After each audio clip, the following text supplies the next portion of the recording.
nom du Père et du Fils et du Saint-Esprit, ainsi soit-il. Mes bien chers frères et sœurs, neveux, nièces, amis, cousins, continuons notre explication de la doctrine chrétienne. Aujourd'hui, nous allons expliquer un peu plus à fond les vertus infuses, morales infuses, de prudence, justice, force, tempérance.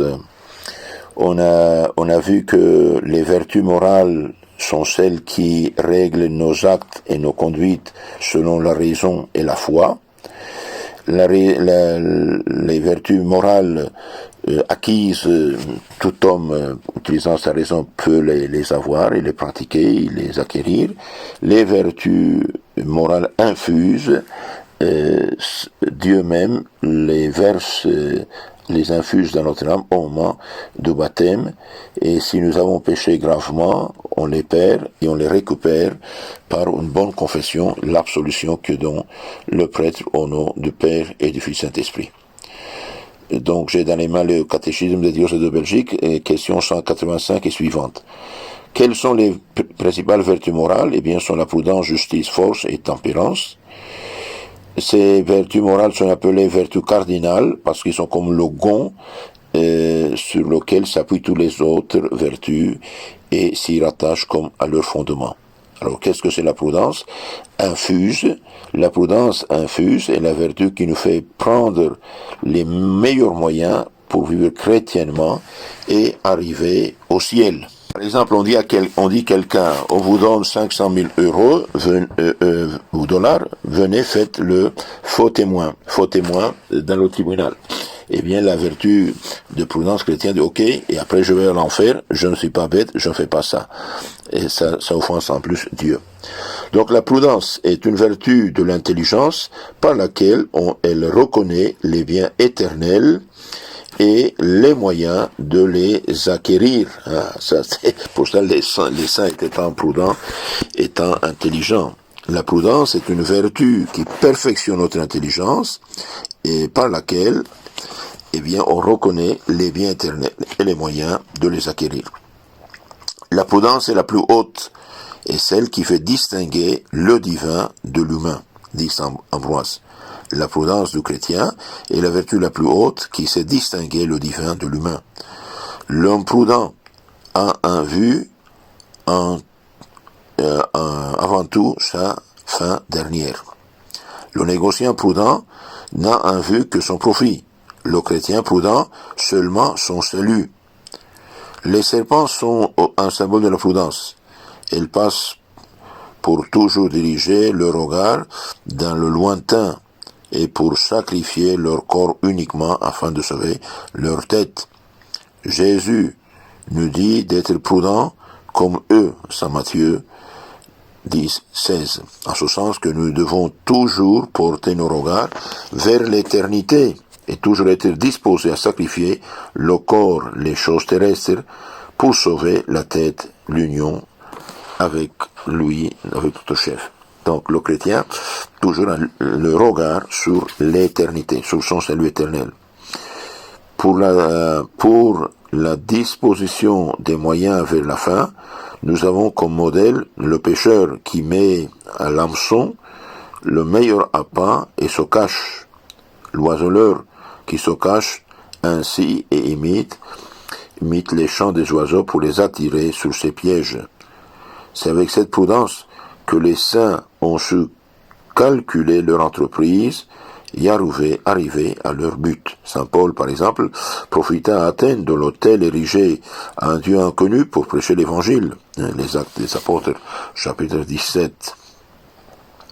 La vertu de prudence est une vertu très importante, car la volonté est dirigée par la raison. Si la raison n'est pas capable de voir ce qui est moral, la volonté s'engage dans des voies fausses et transgresse les lois de Dieu. Donc la prudence est très très importante. Pourquoi? Parce que la volonté, si elle ne voit pas le chemin, quand on conduit en voiture dans la nuit, eh bien s'il n'y a pas de lumière, on va vers le précipice.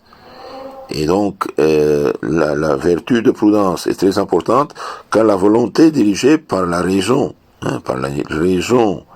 Et si la raison n'est pas capable de voir ce qui est moral, ce qui est correct, la volonté s'engage dans des voies fausses et transgresse les lois de Dieu. C'est le problème de la société actuelle, malheureusement.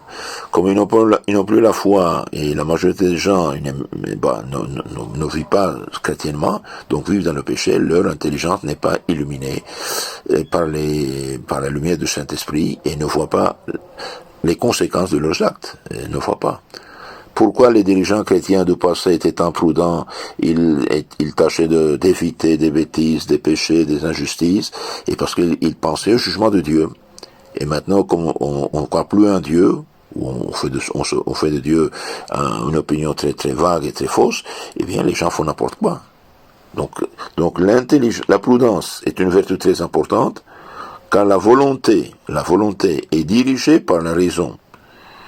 Si la raison n'est pas capable de voir ce qui est moral, ce qui est correct, ce qui est bon, la volonté s'engage dans des voies fausses et transgresse les lois de Dieu. La prudence est donc l'œil de l'âme. Notez bien ceci. La prudence est donc l'œil de l'âme, dit saint Thomas d'Aquin, sans lequel elle ne peut pas trouver le chemin du ciel, sans lequel la vertu ne peut pas être pratiquée chrétiennement. Pas plus que l'usage régulier des membres du corps n'est possible sans le sens de la vue. Un aveugle, il ne peut pas faire l'usage de ses sens, de ses mains, de ses pieds. Le pauvre, il peut tomber n'importe où. La prudence est le gouvernail du bateau, du vaisseau, dit saint Bernard. La prudence est le gouvernail du bateau, la boussole de toutes les vertus, dit saint François d'Assise. La prudence est le pilote de toutes nos actions morales. Elle aide à toutes les vertus et son absence les corrompt toutes en vice. Donc quand il n'y a pas la vertu de la prudence qui est la boussole, eh bien on tombe dans les vices au lieu de la vertu. Le contraire de la prudence chrétienne, c'est la prudence du monde, dit Jésus, la prudence de la chair, Saint Luc 16, 8, Romains 8, 6, qui apprend à l'homme à discerner les avantages terrestres et les jouissances sensibles, mais qui est une folie devant Dieu.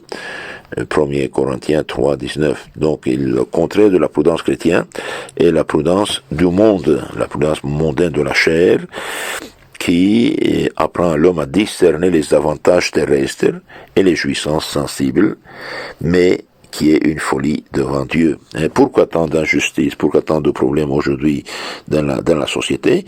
Et parce que les gens ne pensent plus à l'éternité, ne pensent plus au jugement de Dieu, et donc ils veulent acquérir le plus possible de biens matériels, même avec des mensonges, avec des tricheries, avec des injustices, avec tout ce que nous savons qui se passe dans la société, n'est-ce pas? Vraiment, c'est une catastrophe. Hein? C'est une catastrophe. Par exemple, les adultères, les fornicateurs, les avares, les gens qui vivent dans les tricheries, tout ça. Bon, qu'est-ce qui se passe? Eh bien, ils cherchent leur bien matériel, leur jouissance sensible. Ils ne pensent pas à la éternité. Donc, la prudence est une vertu de l'intelligence par laquelle on reconnaît les biens éternels et les moyens de les acquérir. Toutes les vertus parfaites dérivent de l'amour de Dieu et sont inséparablement unies par cette charité. Donc quand on pêche gravement, on perd la grâce, on perd la charité et on perd aussi ce discernement qu'on appelle la prudence infuse, reste la prudence humaine. Bon. Toutes les vertus parfaites ne sont que des formes, des manifestations diverses de la seule et même charité. Notez bien ceci. Donc toutes les vertus, la prudence, la force, la justice, la tempérance, sont en fait des formes, des manifestations diverses de la seule et même charité. Et quand la charité est détruite, on n'a plus ces vertus. La modestie, la douceur, la chasteté, la tempérance, etc. ne sont pas autre chose que la charité qui se dirige sur différents objets. Monseigneur Martin, selon cette parole de Saint Augustin, dit « La vertu n'est que la charité bien ordonnée. toutes les branches d'un arbre partent d'une seule et même racine. Soignez donc la racine, car alors les branches et les fruits, c'est-à-dire les vertus, ne feront pas défaut. La charité est appelée en bon droit la reine des vertus, parce que c'est elle qui pousse la volonté à l'accomplissement de toutes les bonnes œuvres. Ce que le drapeau est à une armée, la charité l'est aux vertus. C'est sous cet étendard qu'elles doivent combattre, dit saint François de Sales. Elles sont inséparables comme les fleurs d'une couronne ou les branches d'un arbre. Et le lien qui les unit est la charité. Colossiens 3, 12. Quiconque n'a pas la charité n'a aucune vertu parfaite, mais celui qui la possède toutes, quoique à des degrés différents. Donc, les vertus, en fait, on voit ici plus clairement les vertus morales, humilité, obéissance, reconnaissance, patience, douceur, pénitence, chasteté, eh bien, en fait, sont des formes différentes de la charité.